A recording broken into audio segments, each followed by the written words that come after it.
Europe 1 13h. Merci de nous rejoindre sur Europe 1. Vous écoutez Céline Géraud de 13h à 14h sur Europe 1. Il est 13h49 et vous revenez sur ces changements, Céline, sur MaPrimeRénov'. Oui, MaPrimeRénov', vous savez, ce dispositif qui permet aux propriétaires d'avoir des aides dans le cas où ils font des travaux de rénovation thermique, etc. On va en parler tout de suite avec Audrey Zermati. Bonjour. Bonjour. Merci d'être avec nous. Vous êtes directrice stratégique chez EFI, spécialiste de la rénovation énergétique. Alors, pour nos auditeurs d'Europe 1, qu'est-ce qui change concrètement au 1er janvier 2024 concernant cette prime rénov'? Alors, concrètement, ce qui change, c'est que les gens qui vont réaliser des travaux plus importants, donc ce qu'on appelle la rénovation globale, des travaux d'ampleur, vont être beaucoup plus aidés pour le faire. Donc, on parle aujourd'hui de maximum 90% d'aide sur le devis du ménage. Donc, ça peut être très conséquent. Ça, c'est le premier gros changement, c'est l'incitation pour ces rénovations globales. Le deuxième changement, ça va être une aide supplémentaire, donc plus 1 000 € sur l'aide MaPrimeRénov' pour les pompes à chaleur. Vous êtes chauffé au fioul, au gaz, vous voulez changer votre système de chauffage pour une pompe à chaleur, vous avez 1 000 € supplémentaires par rapport à l'année dernière. Et puis ce qui change enfin, c'est le fait que certains gestes, notamment d'isolation, ne seront plus aidés s'ils sont faits seuls. Je reviendrai peut-être là-dessus, mais si vous voulez vous lancer dans une isolation, vos combles aménagés, vos murs, aujourd'hui ils étaient aidés avec MaPrimeRénov' si vous les réalisiez uniquement seuls comme des seuls projets de travaux. Demain, il faudra les combiner avec un autre type de projet de travaux. Voilà, c'est pour ça qu'on parle de rénovation d'envergure dans ce projet.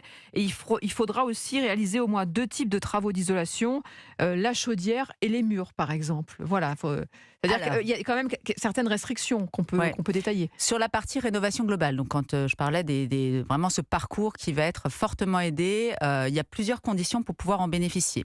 Le premier, c'est qu'il faudra être accompagné par un nouvel acteur qui s'appelle un accompagnateur rénov'. Donc c'est un parcours qui est accompagné. Vous allez réaliser un audit énergétique en début de parcours avec cet accompagnateur rénov'. Et ensuite, ce n'était pas le cas jusque-là. C'était pas le cas jusque-là. Donc dans ce parcours-là, il y a des conditions pour pouvoir accéder à ces aides qui sont plus importantes.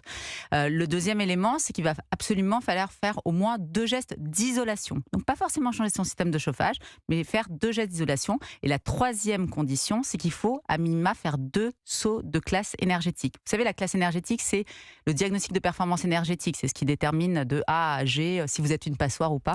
Et pour pouvoir bénéficier de ces aides, il faudra faire au moins 2 sauts de classe. Alors quand vous parliez d'accompagnement, on est d'accord que le projet du gouvernement, au-delà de simplifier effectivement la démarche, c'est aussi d'éviter les fraudes. Tout à fait. C'est quand même un secteur sur lequel on a vu pas mal de dérives et d'abus ces dernières années. Et donc l'accompagnement va permettre de rassurer le ménage et de lui éviter de faire des choix qui pourraient être se faire abuser par ce qu'on nous on appelle les margoulins dans le secteur et qui, par exemple, font des offres à 1 €, font des offres gratuites qui aujourd'hui ne sont pas possibles dans la rénovation énergétique. Je le répète, c'est important. Faites attention aux gens qui vous démarchent avec du 1 €. Oui. Et puis il y a aussi effectivement certains ménages qui devaient eux-mêmes effectivement frauder en faisant appel ou en surfacturant. Enfin, il y avait toutes sortes de fraudes qui vont être, à mon avis, contrôlées désormais. C'est ça. Il y a également un numéro de téléphone. Il faudra contacter France Rénov', site internet ou au 0808 800 700. C'est le dispositif Mon Accompagnateur Rénov' qui sera donc obligatoire. Vous venez de le dire, Audrey Zermati. Je rappelle que vous êtes directrice stratégique chez EFI, spécialiste de la rénovation énergétique. Est-ce que ce dispositif qui donc demande de faire des travaux quand même d'envergure ne va pas ralentir l'envie de certains ménages ?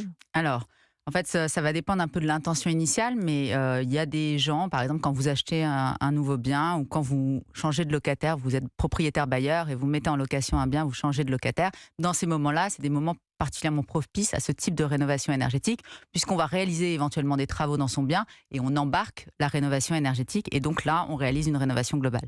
Donc là, ça va peut-être inciter effectivement les gens qui avaient ces projets-là à les faire encore plus, puisque c'est plus aidé. Puis après, vous avez les gens qui avaient des intentions de travaux peut-être un peu plus simples et qui là, effectivement, vont devoir plutôt se projeter dans une rénovation plus importante, avec une enveloppe plus importante, mais avec des aides aussi plus importantes. C'est ça. Alors, il y a la loi, justement, les passoires thermiques, on en parle une minute. Là, c'est au 1er juillet 2024, il faudra obligatoirement avoir fait les travaux. Ou en tout cas les lancer. Non, les passoires thermiques, il y a 2 choses. Il y a une obligation lorsque vous louez une passoire thermique. Il sera interdit de louer une passoire thermique à partir, donc les G les plus importantes à partir de 2025, les FG, donc toutes les passoires thermiques à partir de 2028, et les logements E à partir de 2034. Oui. Ça, c'est pour l'obligation. Après, sur le fait de à quoi bénéficiera ces passoires thermiques, à partir du 1er juillet 2024, elles ne pourront bénéficier que de l'aide MaPrimeRénov' pour la rénovation globale. D'accord. Ok, donc ça c'est important de le préciser. C'est important. Donc elles ne pourront plus prétendre à une aide pour un seul geste de travaux. Ce qui ne sera pas le cas à partir du 1er janvier, puisque, encore une fois, tout sera ouvert au 1er janvier. Tout le monde pourra bénéficier de l'ensemble des aides, donc des aides pour un seul geste de travaux si c'est des travaux de chauffage, ou pour la rénovation globale. Alors pour conclure, Audrey Zermati, directrice stratégique chez EFI, spécialiste de la rénovation énergétique, on peut dire que les grands gagnants de la réforme, ce sont les Français qui vont se lancer dans une rénovation globale. Alors je dirais que les grands gagnants, ils sont de deux types. Ceux qui se lancent dans ce type de rénovation importante globale et ceux qui veulent changer leur système de chauffage fossile, donc fioul ou gaz, pour aller vers une pompe à chaleur, puisque ceux-là, ils ont 1 000 € supplémentaires par rapport à s'ils avaient engagé leur demande l'année dernière, enfin cette année, pardon, en 2023. Eh bien, merci beaucoup, en tout cas, pour toutes ces précisions sur ce dispositif MaPrimeRénov' qui va subir un petit lifting, on va le dire, à partir du 1er janvier 2024. Allez, c'est fini, Europe 1 13h, évidemment.